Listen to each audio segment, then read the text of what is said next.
Hi, wow. All right. My favorite spoken word poet, Buddy Wakefield, once wrote, "There is a book living inside your chest." The more I thought about this one simple line, the more I realized how incredibly true it actually is. Each of us contains a story. But in thinking more about his words, I wonder if each of us is not just one story. What if each of us is a library? What if each of us contains hundreds and hundreds of books? Because I have such a deep appreciation for reading, this sounds ideal to me. When I was little, there was hardly a time when my nose wasn't buried in a book. When I was not reading a book, my head was often filled with plot ideas for a book of my own. I dreamed of becoming an author, and I started a new story every week. Every once in a while, I still find unfinished chapter ones and story outlines in my old notebooks. Every week, I would enter the Langley Library with arms full of books I had read once, maybe twice. I would exit sometime later, my arms full again with books I couldn't wait to start. To say that reading was a big part of my childhood would be an understatement. My life essentially revolved around it. Now, when I look back on all the reading I did, I realize that I was constantly learning from the books. And without even knowing it, I was also increasing my appreciation for language, creativity, and a good story. Growing up on Whidbey Island, surrounded by people making a positive difference in so many ways, I have been inspired over and over again to do my own thing. I often ask myself, what can I do? And how can I make a difference? 2 years ago, I began to answer those questions for myself.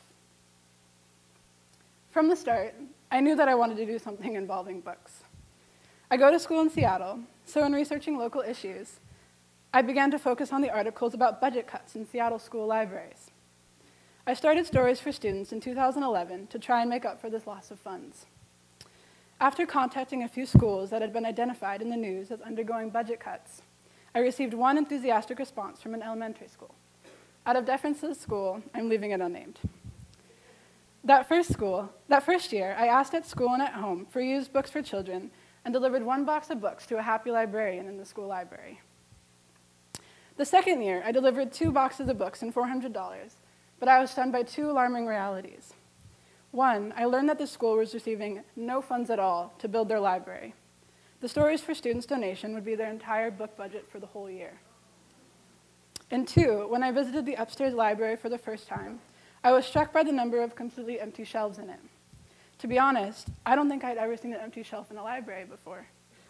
I was used to the overstocked bookcases in my room at home and the stuffed shelves of the Langley Library.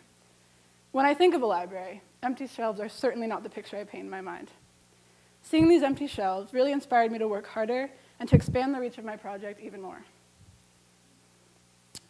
Because I'm so blessed to be part of a community like this one, finding generous contributors is not an issue. One of the main challenges has actually been getting past my initially timid personality. But as I step out of my comfort zone more and more to approach store owners or to contact the South Whidbey Record, I find it becoming easier.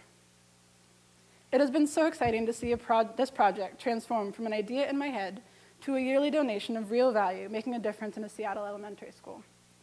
What I have learned from this, and what I will continue to experience, is how simple it really is to do something that positively benefits the people around you. At the same time, I have been surprised by how much work it takes to keep something like this going.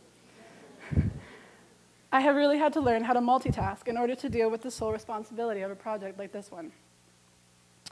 Since its start, I have been able to give approximately 650 books and over $1,000, thanks to the unwavering support of this community and certain individuals. As I look forward, I hope to expand donations to help more schools put new books into their libraries. My mission, in short, is to help spread the love of books because I believe it makes a difference. I want to give other kids the same opportunities I was so fortunate to have growing up.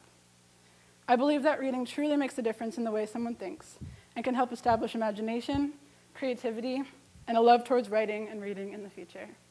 Thank you.